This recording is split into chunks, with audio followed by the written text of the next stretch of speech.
All right. Good afternoon, everyone. Can you guys hear me okay? Excellent. Okay. I'm Avery Closser. I'm the Practice and Policy Chair for MCLS Trainee Board. And I am super excited to be with you all this afternoon and to lead a conversation with our three wonderful panelists on external funding opportunities. So the conversation today, we fully recognize is definitely US centric. That's just the nature of funding, that it's usually tied to the country that you're working in or living in. So it feels like a tough challenge to address funding opportunities that are international. So stay tuned for other opportunities that we'll talk about in the spring, looking more at other opportunities further abroad. Today, I'm super excited to be here with Nicole Scalise, Andy Ribner, and Lauren Westerberg. I'm going to let them introduce themselves to kick this off. Our goal for today is just to go through some general questions that I've prepared for our panelists, asking about their experiences and insights, and then hopefully have some time for Q&A with you all, so you can ask the questions that matter most to you. So to kick things off, Nicole, do you mind starting us off with introductions and then just popcorning it to Andy and Lauren? Sure. Hi, everybody. Thanks, Avery, for inviting me. I was excited to be invited to come do this. I've been in MCLS for a long time before they actually had the organized conference, and it was a big part of my graduate professional organization. So very excited to come back and do things. So I'm Nicole Scalise. I'm a tenure track assistant professor at Washington State University. I've been here since fall of 2022, so I'm in my third year. My PhD is from University of Maryland with Geetha Ramani, and then I did a postdoc with Barbara Sarnecka at UC Irvine.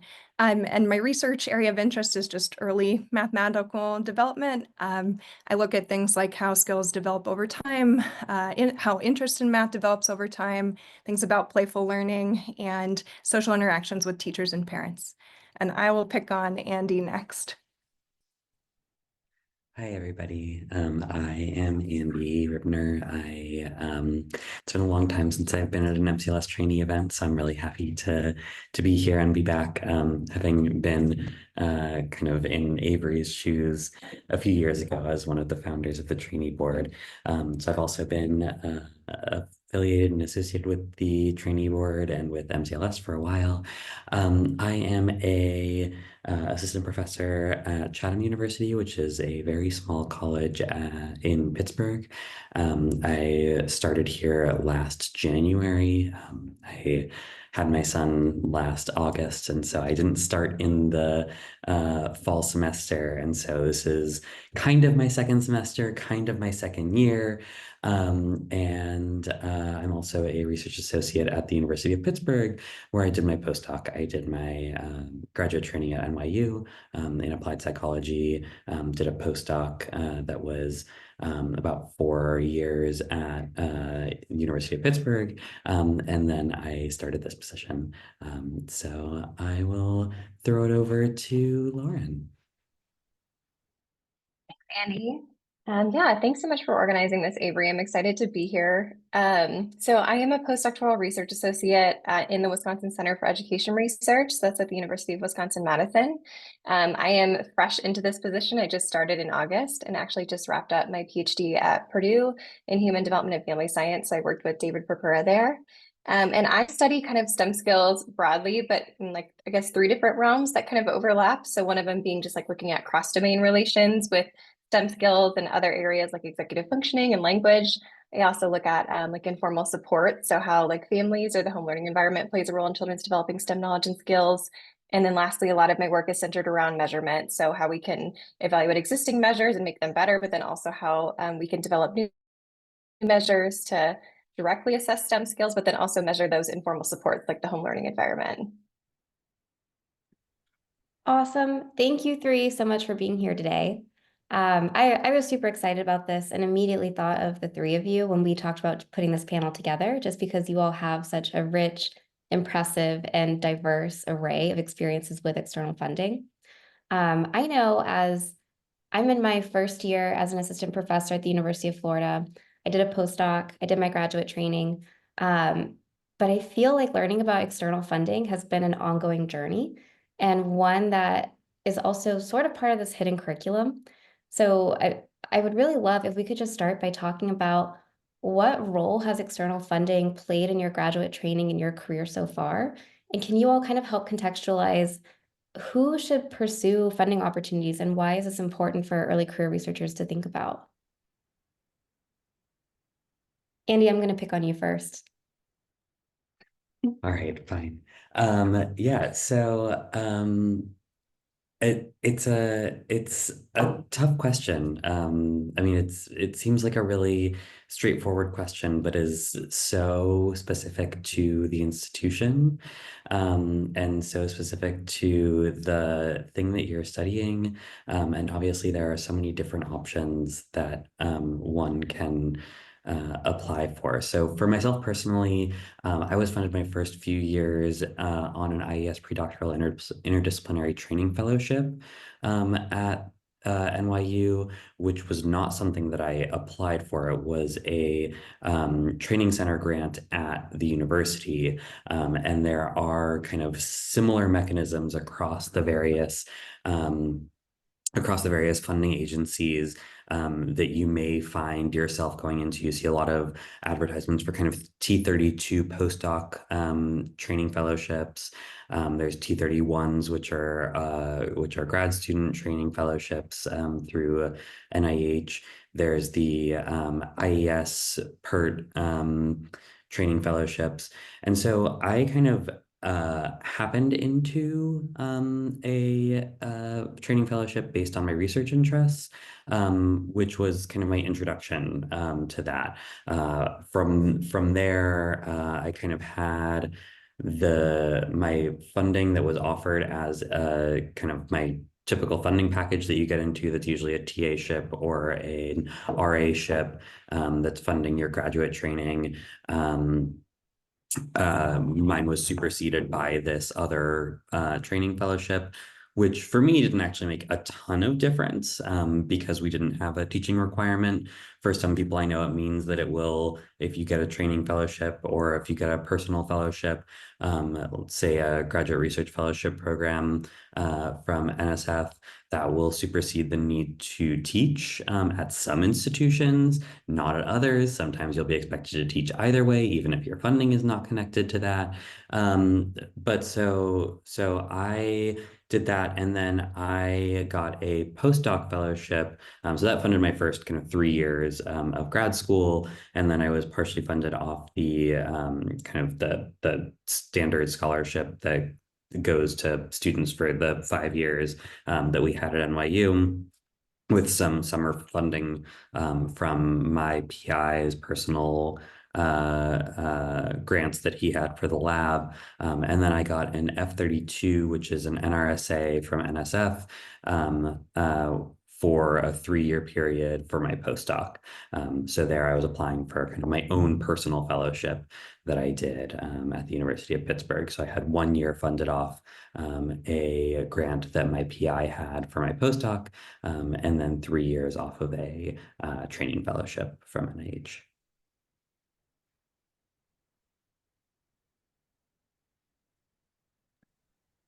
Whoever wants to go next, yeah. I can jump in a little bit too. So I like this question not only because you're talking about too, like who should apply for fellowships, and off the my head, I just want to emphasize that everyone should, and that there's like different funding opportunities that occur along your trajectory. So there's things that you can apply to early on within the pre-doctoral window if you're early on in your graduate program, things that cover like between 1 to even 5 years, so they can cover your stipend for a long time of your PhD funding. Or there can be smaller grants and things that you apply to. There's things that you can apply to support your dissertation. Things to think about as you're transitioning to a postdoc role as well. And so for me, that idea that I could like stack things or apply to things at different time points was really useful because it helped me think about how I wanted to structure my research program. It helped me with developing research questions and thinking about different pieces of studies that I could accomplish. And I think that's something that we forget about. Like, I think when we think about fellowships or grants and funding opportunities, we obviously think about the money or the fact that they might cover specifically with fellowships, like some tuition or provide coverage for health insurance and things like that, or there's recognition that comes with it. And of course, there's those tangible benefits, but there really is the intangible part too, where you're developing your writing skills, you're learning to speak about your research to a broader audience, and you're learning how to talk about the broader implications and kind of sell yourself and sell your work. So I think it's a really valuable thing to think about along your trajectory.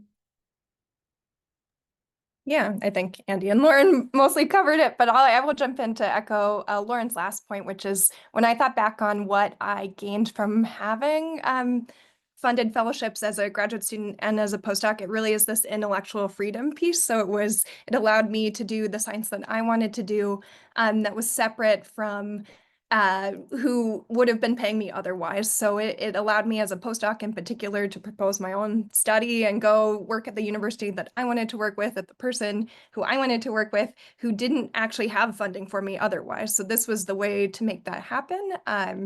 And as a graduate student, like Andy had talked about, I was in one of those programs where the expectation was that I was going to be a teaching assistant and then teach my own classes independently, which is, as people who do this now as part of our job, this is very time-consuming work. It does not leave a ton of time for research, especially when you're first learning and setting out on your research journey. So having that was really impactful in clearing the time and space for my own work. And I'll just do a little side note. So Andy introduced something personal about himself in his introduction. But for me, my postdoc fellowship in particular, that allowed me personally the ability to live with my spouse, right? Like my spouse had an opportunity on the other side of the country, and the other postdocs I was considering were location bound, and I wouldn't have been able to, live with my person. So there is some of these personal life things like Lauren mentioned too, with paying for your health insurance, getting to live in a place that's going to work for you personally.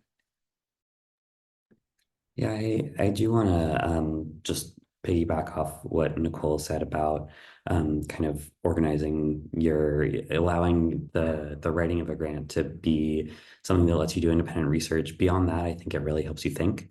I know we'll talk at length about kind of applying for, getting reviews of, and getting rejected from grants. It's, for better or worse, we're all going to write 30 grants to get maybe 2 or 3 funded.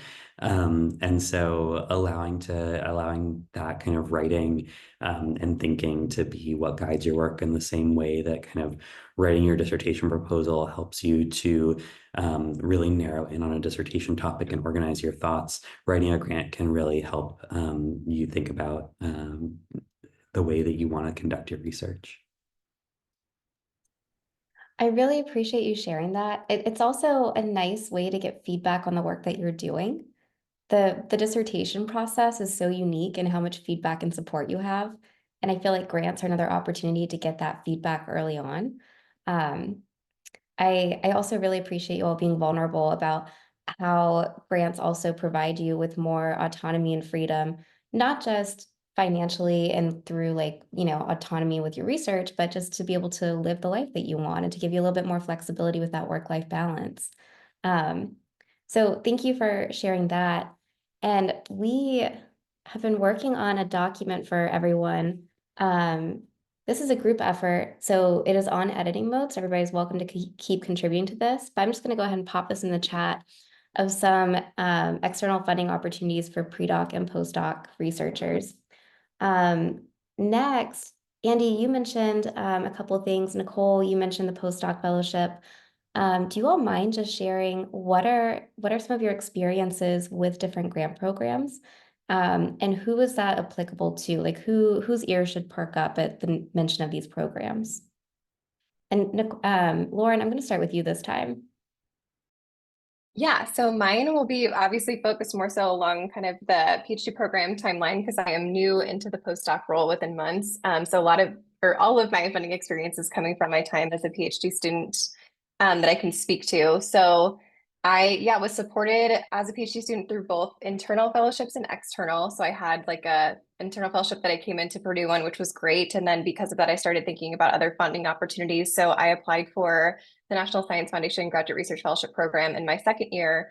and got that. And that was lovely because that provided my stipend amongst other things from years 3 through 5 for me. And then towards the end of that, thought about other funding opportunities and got an internal fellowship to fund my 6-year stipend during my dissertation. And then my favorite opportunity or organization that I've worked with was the grant that I applied for my dissertation to carry out that work. And that was the Early Care and Education Research Scholars Head Start Dissertation Grant. And so that essentially funded my entire research project, which was lovely. So it covered, my ability to be able to have students work on the project with me to help with the data collection, because I knew I wanted to collect my own data and that I wanted to work with lots of preschoolers.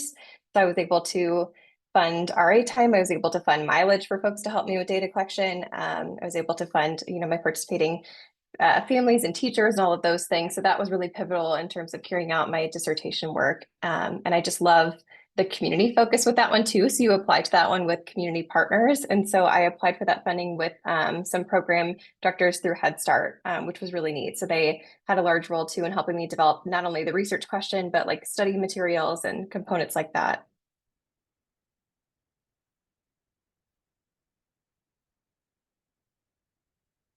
Anyone can jump in.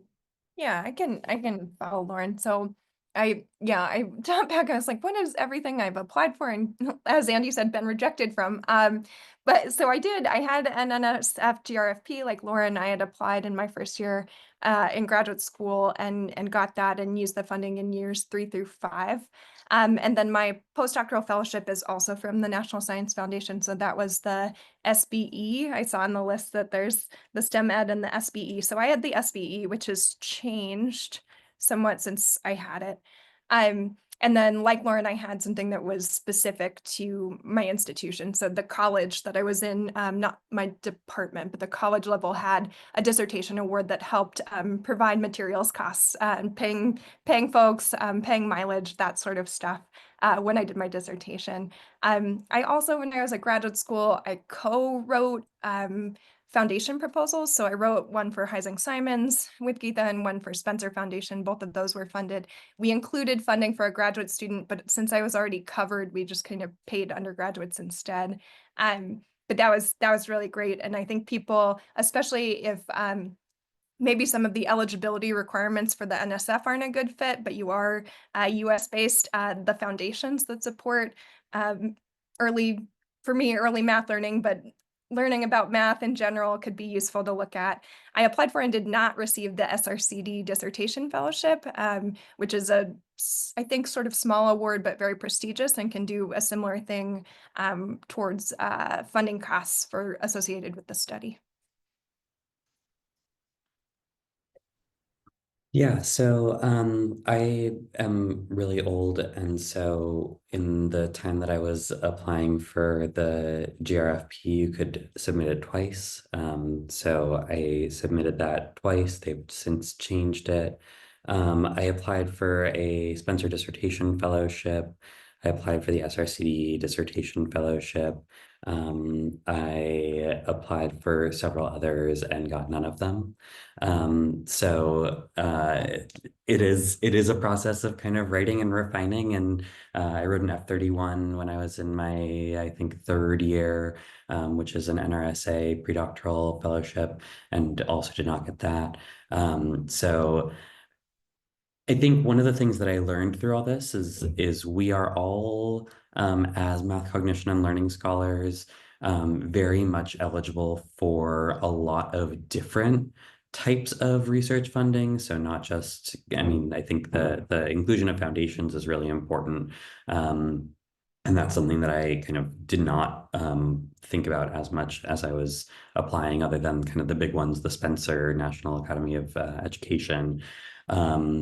Obviously kind of ACF and other governmental funding, but kind of what you're hearing from people is like, yes, we've gotten some degree of funding from the National Institutes of Health, the National Science Foundation, the Administration for Children and Families, Institute of Education Sciences, and we really kind of all sit at the intersection with these kinds of questions that we ask. And so then it becomes a question of making your application make sense for the funding mechanism that you're looking for. And so one of the things that I've kind of gotten from sitting in various funding panels, which you always hope are going to be more useful than they are. I think the most useful thing that I got from sitting at a funding panel at the last MCLS was that I was mostly talking to Nicole next to me the whole time. So that was nice.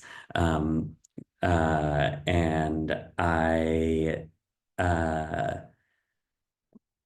think it's important to remember the question you're asking is part of what's going to get you funded. They partially want to fund the scholar, and they partially want to fund kind of who you are, the way that you think about things, the way that you ask questions, the way that you say, if I find this, it's going to lead me to that. And they also want to see kind of, does this make sense within our portfolio of the kinds of questions that we want to ask? Is it something that's specific to K-12 education and specifically educational outcomes? Maybe that's an IES question. Is it something that has to do with kind of understanding the mechanisms underlying the connections between mathematical thinking and something else? Maybe that's an NSF question. Is it something that has to do with employment or well-being or something like that? Maybe that's an NIH question. And so thinking about kind of how can I take the same kinds of questions and narrow them and hone them for a given funding opportunity? And also, how is this available funding opportunity going to guide the kinds of questions that I want to ask? Those are such great points. And I feel like I have been working through that process a lot this year, figuring out what are the nuances between the different funding agencies. How do you work with a federal agency versus a foundation? So thank you for bringing that up. And it is really amazing that we do sit at this interdisciplinary intersection. So there are so many funding opportunities available to us. But we're also all very, very busy. I know, I feel confident I can speak for, I will say 20 out of 24 people on this call. I'm sure that we are all incredibly, incredibly busy and our time matters. So we have all these opportunities. We can look around, we can find calls that work, we can think about our research questions. But what advice do you all have for finding funding opportunities and deciding if it's actually worth applying? What kind of steers your thought process with pursuing opportunities? Nicole, will you start? Yeah, I might not be a good person for this because I'm gonna say, I mean, so on the one hand, exactly how Andy opened it up, like this is a numbers game. The more you apply for, your likelihood of actually getting something is going to increase. But for me in my process, I'm actually fairly like judicious about it. I tend to try and spend time on publications or on other products unless I feel like it's a really good fit. So if I have an idea and I feel like I have navigated to a funding opportunity and the fit is strong and I feel convinced, I feel ready to award myself the money, then I will go for it. But otherwise, I'm a little more conservative, just because writing a full proposal, writing any of these things we've mentioned today is very time intensive, especially to get the level of feedback from other people and incorporate their edits and everything. It just can take a long time, on the order of many months, I would say, for me on all of these things I've applied for before. And so to justify that cost, I just make sure that the fit is really good. The one thing that almost always helps me is if I'm considering something, I ask someone I know or I reach out to someone who has been awarded that and I look at their materials and I read it. And sometimes that is the moment in which I say, oh my gosh, I cannot take this on right now. This is so beautiful. And it would take me way too much time. But usually those are also really excellent guides to what funders are looking for and can help you see if your idea and your framing is aligned with the sorts of things they're interested in. Okay, so Nicole, you mentioned reaching out to other folks and seeing their materials. Yeah. Are people scary? Are they mean? Are they horrible and conservative with their materials? How do you decide who to reach out to? What is that like? Yeah. Well, so the people are like us, right? So the people would be, you now know Andy and Lauren and me, so you would email us. but usually it's mostly like that for me. So I've done a few cold emails, but usually certainly within MCLS, anything you're interested in, somebody knows someone who got it and would be more than happy. I'm very, you can have my materials, they're very old now. As Andy said, I don't know how helpful it would be, but I share those freely. I just like, the only thing I ever ask is like, don't put this on the internet. Like that's the only thing I've ever asked people. But no, I share them freely and always super happy to help and talk with people for whatever that's worth, which is, yeah. But, and I have plenty of strangers have reached out to me before, and I don't think anything of it. That you can find on all of the funding, the federal funding agencies have lists of people who have been awarded each cycle. So you can just email them. That's really great to hear. And I love looking at the list of other awarded grants and figuring out, is this project a good fit? Does this look remotely close to what I'm doing, or am I totally off base? I think that can be really helpful too, just for figuring out what is their map of recent awards. Lauren, Andy, do you guys have anything to add about how you find funding opportunities and decide what to go for? I was going to share a favorite tool of mine that I've like recommended in the past too to students. I should have shared in my intro too. I had like a unique position during my graduate school timeline. The last few years, I also had a joint appointment, and I'm going to read the title because they keep changing the name of the office. But in the office of the vice provost for graduate students and postdoctoral scholars at Purdue. So I was employed there to help students apply for fellowships, which is really fun. So both postdocs and graduate students. So I have a lot of materials developed towards, I have like workshops and things that I've developed in the past and worked on with folks, and they're geared towards like how to do a personal statement for the GRFP, or like how to do something with your CV, or there's ones for NIH and things like that. So if folks are interested, you can always email me directly, and I can put my email in the chat too, but you can email me directly and I'm happy to share materials if folks are interested. But anyways, one of the tools that I've recommended and helped students and scaffold searches with is Pivot. And so Pivot, I know is not a free tool, but it's often offered through your institution. Your institution has access to it. And it's a big grant database. And a lot of folks get deterred from it because it's like when you search, it just pulls up so many opportunities. It is extremely comprehensive. And it's both for domestic and international funding opportunities as well. But if you use their advanced search, it's lovely because there's so many limiters. You can specify as much as you want with your career stage, with the type of award, with citizenship. Like sometimes there's things with fellowship where if you're a citizen somewhere, but you work at a certain institution, you're eligible for some things and not other things. I learned a lot about that in that role, but I think Pivot is a really great tool in terms of just finding things that could be a fit for you and things to consider.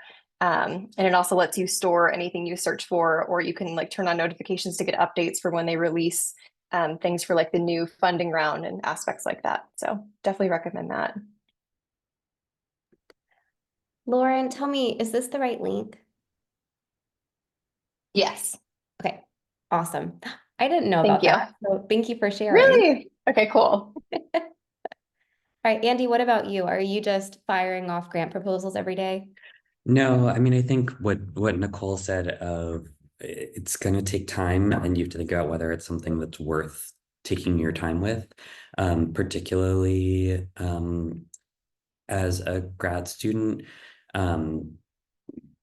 These are very kind of career stage specific grants. And so is it something that you'll be able to reuse? If it doesn't get funded, is it something that maybe you can take parts of it and put it into a paper or get internal funding or something else? Can you make it part of your dissertation intro or something like that? Much of my failed Spencer pre-doc dissertation award became my dissertation proposal. So there was kind of a second use for it. These are going to be things that you spend a lot of time on.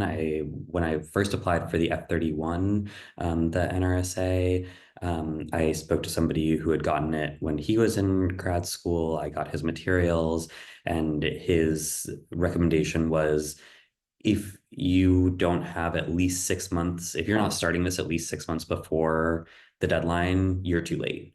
And particularly the first time you're applying to a given funding agency, there's so many idiosyncrasies. Even though you say it's a 1-page specific aims and a 12-page research plan or something like that, like you're gonna, first of all, the margins end up being tiny. So you're like, okay, this 12 pages is actually more like writing 24 pages.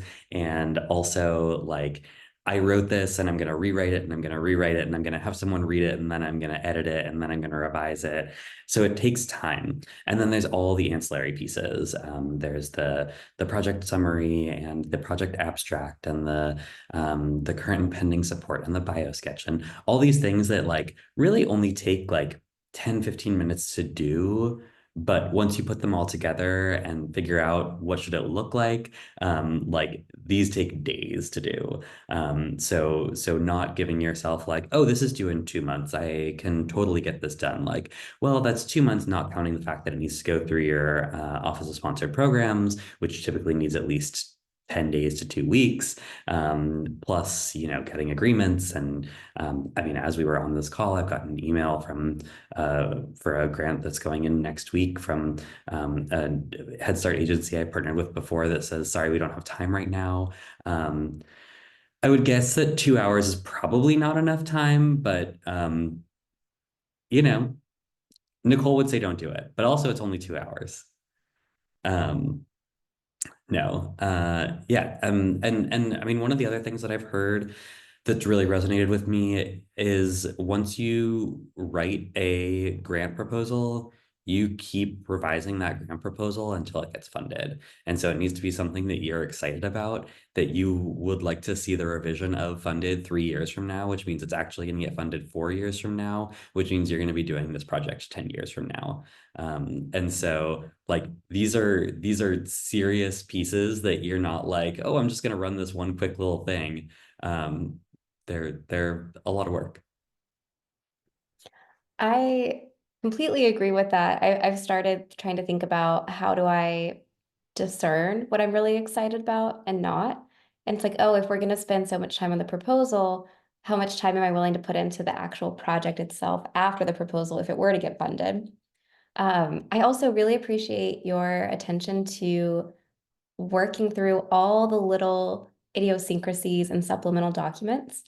Every grant program and proposal is different. And I think that I figured out it it definitely gets easier.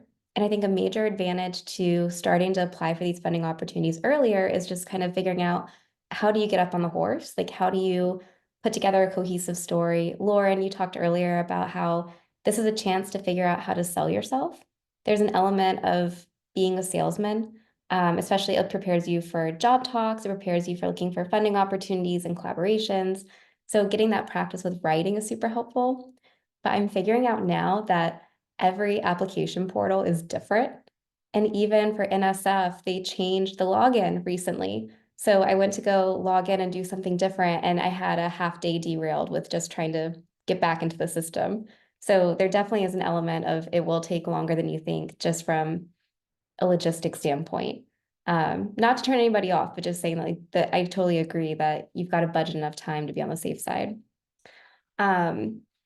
So before we open it up to questions, I wanted to ask you all, what advice do you have on preparing proposals and applications? Either speaking as an applicant, or Lauren, you mentioned being a writing mentor. Nicole, I know that you've served on review panels. What comes to mind that you think is really helpful and things that you've carried with you that would be good for folks to know? And any of you can start with this one.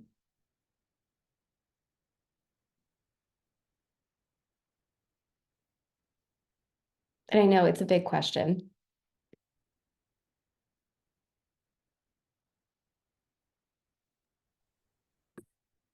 Grant writing is its own beast. And so the more grants you read, whether that's your PI's grants or your peers' grants, you'll get the not just the idiosyncrasies of the different materials that you need, but also the way that things are written. You'll see, I mean, every time I am involved in grant writing, like the things that different people will choose to underline versus bold versus italicize that are just like you're trying to cater to reviewers, which is really helpful. Having sat on a review panel before, as I know Nicole has done as well, to get the sense of like, oh, I'm reading 80 pages of this in my spare time that I don't have, which is like after I should be sleeping or like right before the review panel so that I can have an opinion as to whether or not this should be funded. So you really begin to see like how these strategies start to play out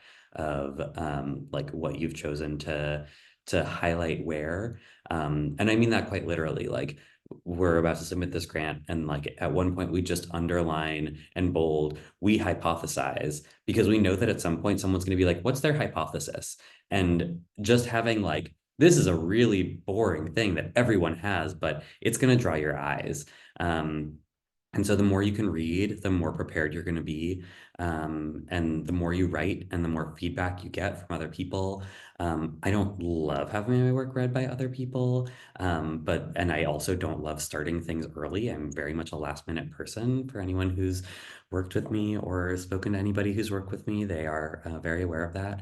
Um, and this is like, so this is kind of my kryptonite insofar as like you have to start early and you have to get people to read your work.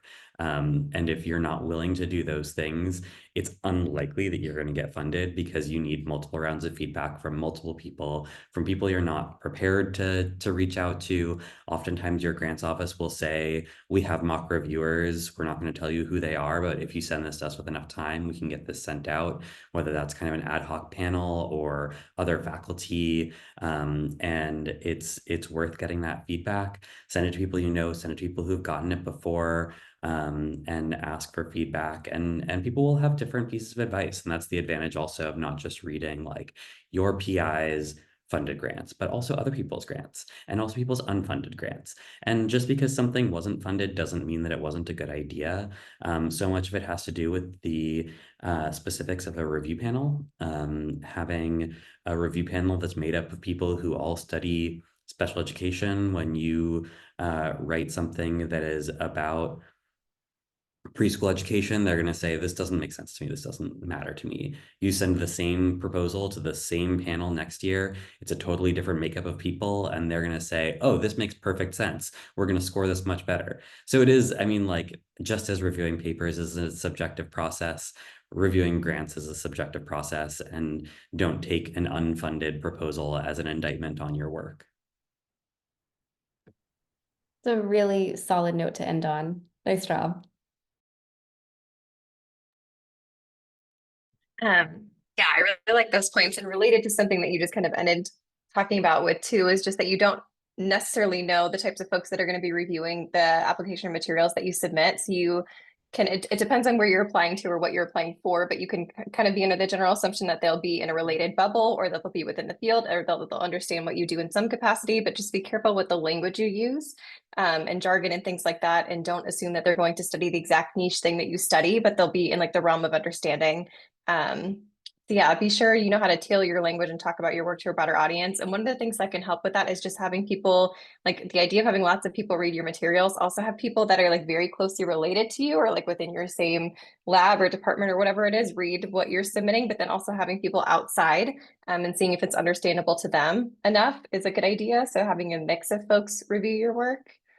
One of the things I always say to the students I used to work with too is just read the solicitation for folks who are newer to funding opportunities and don't necessarily know what that means. It's the long, lengthy document that tells you everything you need to know about the opportunity that you are applying for, including like the goals and missions of the agency or the foundation. So understanding, you know, what types of work they want to see, you can use that language in your application to tie that directly in and show that your work is addressing some of those goals or missions.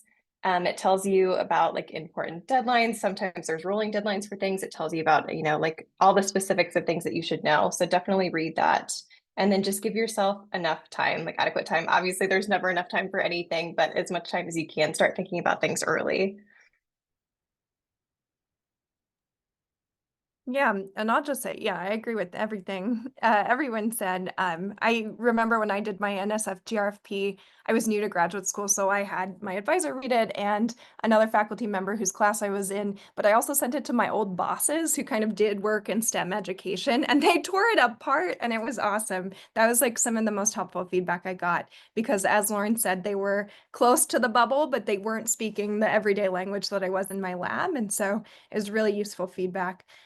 So my reviewing experience has been for trainee fellowships specifically, and so I can talk just really briefly about, as a reviewer for those, two things that are really helpful for me have been, especially for the National Science Foundation, where broader impacts is such a huge part of what you're being evaluated on. If you're somebody from an underrepresented group or a minoritized group, say it, say that stuff.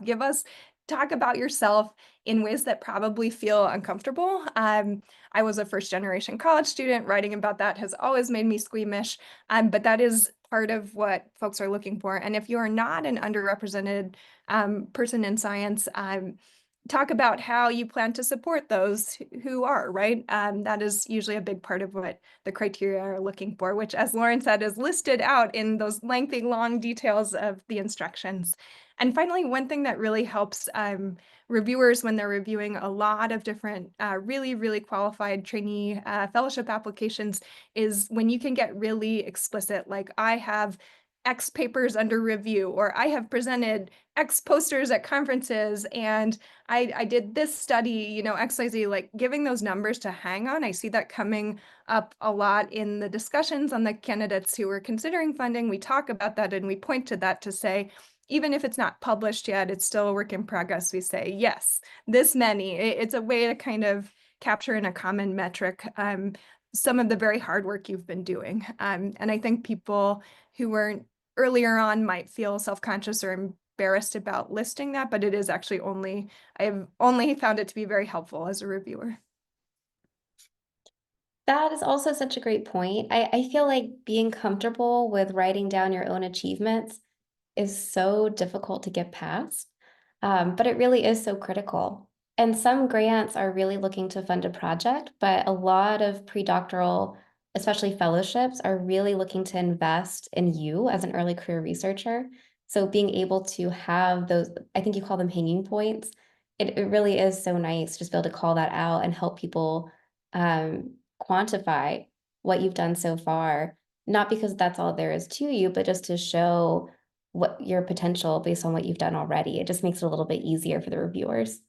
Andy, I've definitely been guilty of being that reviewer of, I am tired, I am reading this way too last minute, I am just trying to get through it, I'm looking for what's bolded and what's underlined. So it definitely makes a difference to have that clearly stated somewhere. So we have done plenty of chatting. I've asked you all more than enough. I would love to open up the floor and hear what's resonated with you all. What questions do you have for our wonderful panelists? And you're welcome to unmute, turn on your camera, drop it in the chat, whatever you're comfortable with. All right, Rebecca is kicking us off. She said, this may differ by type of funding, but how rigid is the budget that you propose in your grant? In other words, if you say that money will be spent for one thing, but you end up needing to spend on other things, is that allowed? Great question.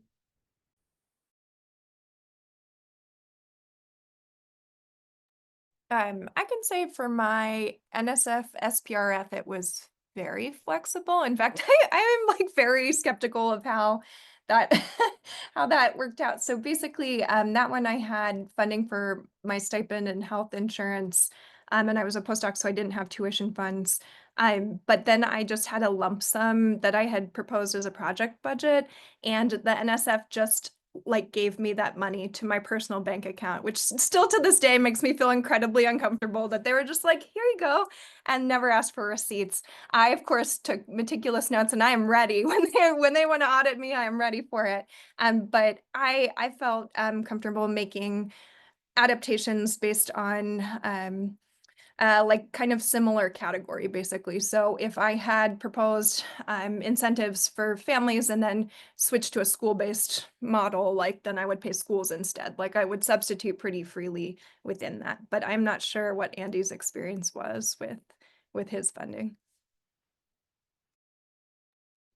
Yeah, definitely within kind of buckets, things are quite flexible. So you have your kind of personnel costs, which is typically where most of the funds will go. So that'll fund you as a your stipend, your health insurance, things like that. Those have the fringe costs associated with them that are dictated by the university. And so those you can't really futz with all that much. And then you have the like other direct costs category. Like Nicole said, kind of keeping things in general buckets of like, I said this was going to fund conference travel. And so like, whatever, if it's funding one year versus another year, if it's funding myself and an undergraduate student or myself and another graduate student who's working on the project, whatever. This is like the shifting things around a little bit is not that important. If I use more money for travel funds to get to schools and less money to purchase incentives or something like that, fine. The only kind of lost my train of thought. Cross buckets. Yep. Nope, it's gone. Sorry. A lot of graduate training programs and postdoctoral training programs just don't have a ton of funds for research costs. And so it tends to be, how can we support you as a scholar to do the work that you're going to do, but we don't have a lot of money for you to actually do that work. So it's just kind of being aware of the fact that like 90%, 85% of your funds are going to go into personnel costs, and that's pretty hard to touch.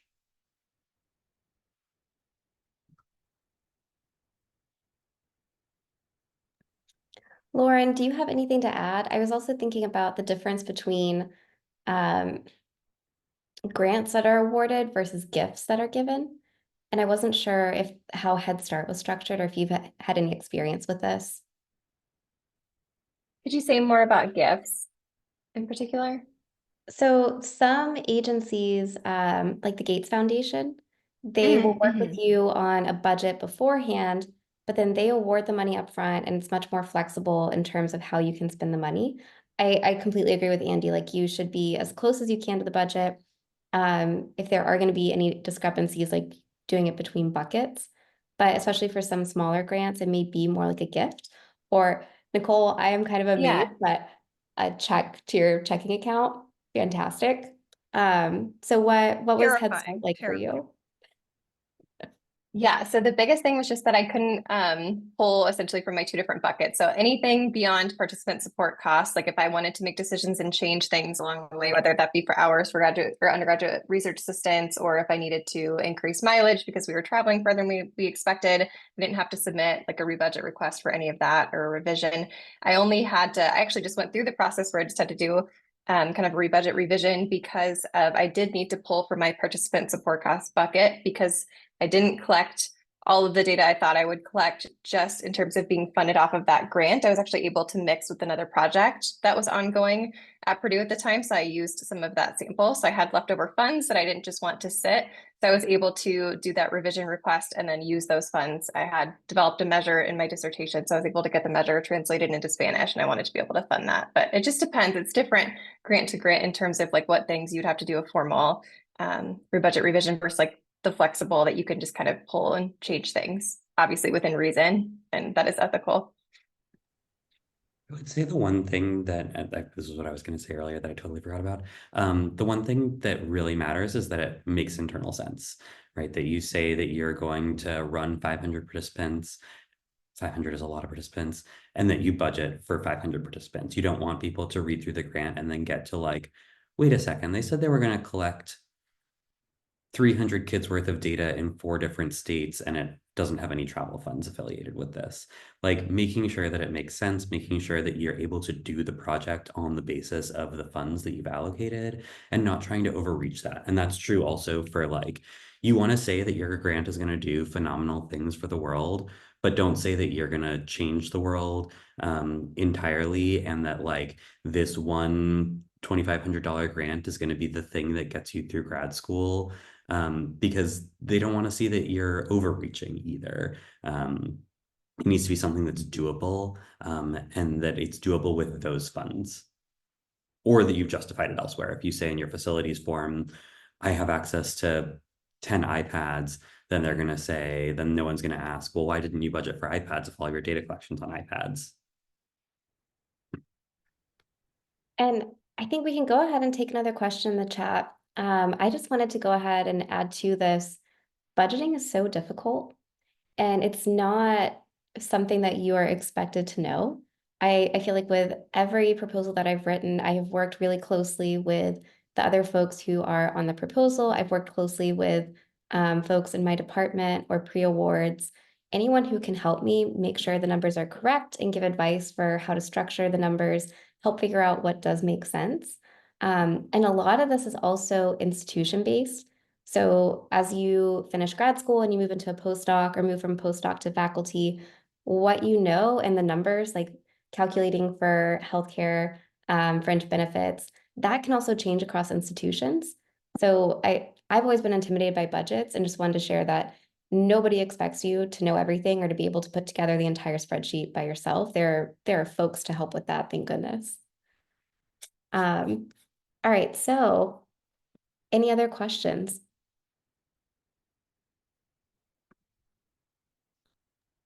I also just want to quickly acknowledge to Avery's point that there are folks to help you with that at your institution. Sometimes there aren't, and that's also scary. So like being at a very small college right now, I'm lucky if I get a response from our person in charge of grants, let alone any amount of help. So in that case, like reaching out to other people who've done this before, there are always people who've done this before, and they can probably help you and provide you with some kind of spreadsheet that has formulas built in and you have to change the numbers, but that's fine.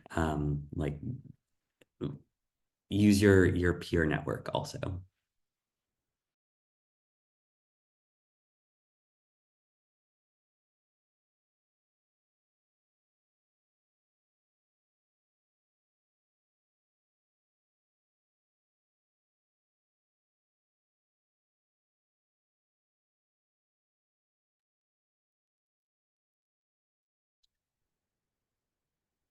If no one's asking questions, I'm just gonna talk. On the basis of a very specific grant, I'm a white man, what do you expect? If you are going into your postdoc and you're considering an F-32 versus a K-99, and if you're not going into a postdoc and these numbers and values don't make any sense to you, don't worry about it right now. But it's important to think through kind of what point of your career you're applying to each grant. You might be eligible for something, but that doesn't necessarily mean that it's the most appropriate thing to apply for at that time. And so particular for me, like I had this grand plan of I'm going to do an F award and then I'm going to do a K award, and that's going to get me into a transition to faculty position. And by the time I was far enough into my F award that it made sense to apply for a K, it no longer made sense to apply for a K, because that was really about transition. That meant getting new training, meant working with new people, it meant securing at least another 2-year postdoc. And that just didn't make sense for where I was at that particular time in my training. So being thoughtful about not only kind of who you're applying to, but also what mechanism you're applying to. And some granting agencies have very specific programs. So the SPE program is one that you can apply for straight out of grad school. The Spencer postdoc, you have to wait a year. You have to have a year have elapsed between when you got your degree and when you apply for it. So just being kind of thoughtful about where these various programs sit in your personal educational career. I'm so happy that you mentioned the timing of proposals and when the calls come out. That's something that I wish that I'd known earlier. So I remember as I finished up grad school and I started applying for jobs the first time, folks want to see during interviews, what are your plans for securing funding? Like, how are you going to support yourself? And it's easy to toss out names of programs, but it's a lot more helpful if you actually have an understanding of when the calls come out, when the submissions go in, and what is actually realistic.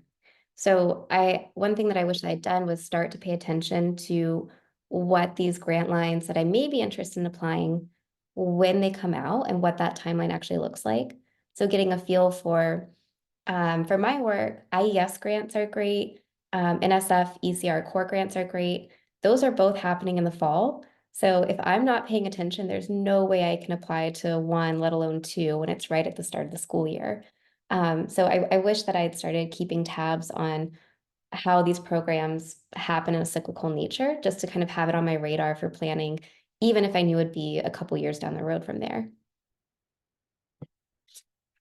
All right, Marissa wrote in the chat, how would you suggest balancing between grant writing versus publishing more papers during the postdoc? And what might be more beneficial in the long run? That's a great question. And Nicole, you kind of alluded to this a little bit about how you focus your attention. Yeah, so I don't have a I don't have a probably super helpful response to that. So I had gotten my postdoc funding before I started. So I didn't apply when I was already a postdoc. I applied when I was a graduate student doing my dissertation, which I don't necessarily recommend either. But so I didn't apply. Let's see, I was also a postdoc during COVID, so I didn't really apply for much external stuff when I was a postdoc. And I, during that time, really focused on publishing so that I would be a more competitive applicant. And yes, Andy and Avery have the right idea. Doing both is challenging. I would say now as a faculty member, I do use that calculation to look at when I'm considering larger external funding opportunities, like how much of my time would this realistically take? How many publications would I have to set aside, or like not new collaborations not have time to establish? And I don't have a great number for that, but it's hard to argue that publishing during the postdoc is not important. I don't know. Anybody else feel strongly? I've not been on a search committee for faculty yet. I think I tried to think about timing and when things would come out. So I tried to focus more attention on getting papers out earlier in my postdoc so they could at least be under review or hopefully published by the time that I went on the job market, and then tried to think about writing grants a little bit later.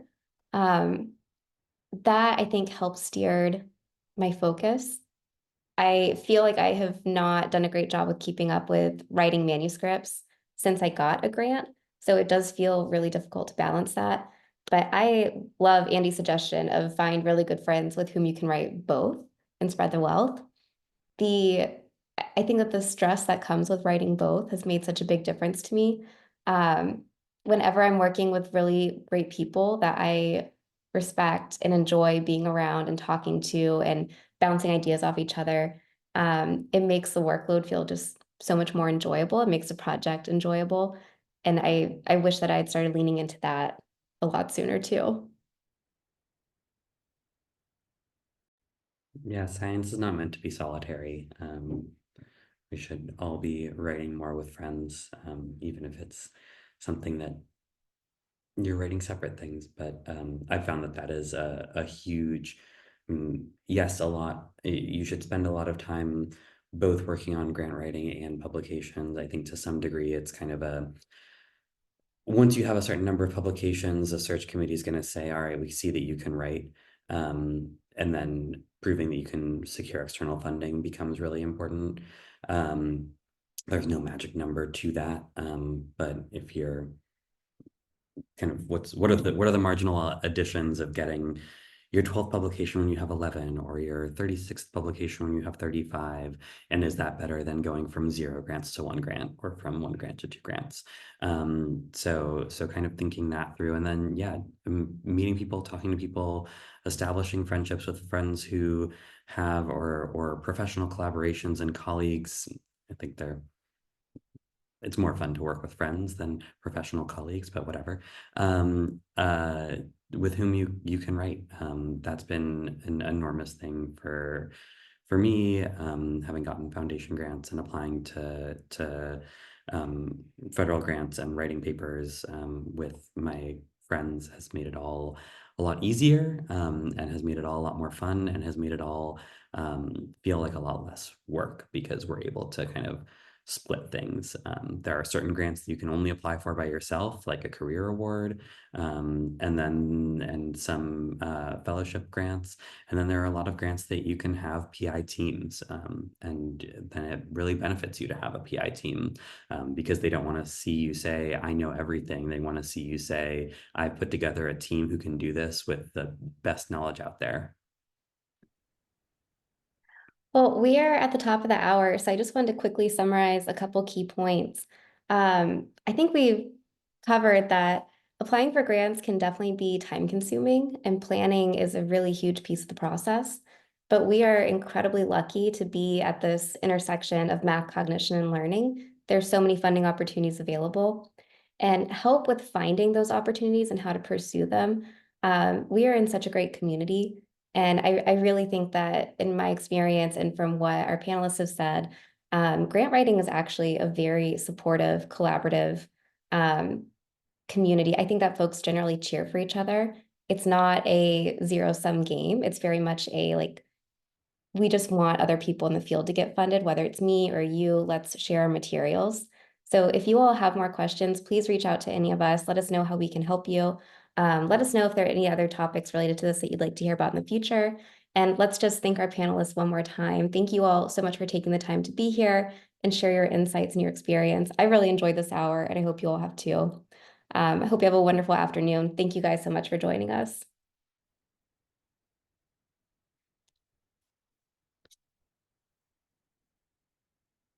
All right, everyone, take care. Bye.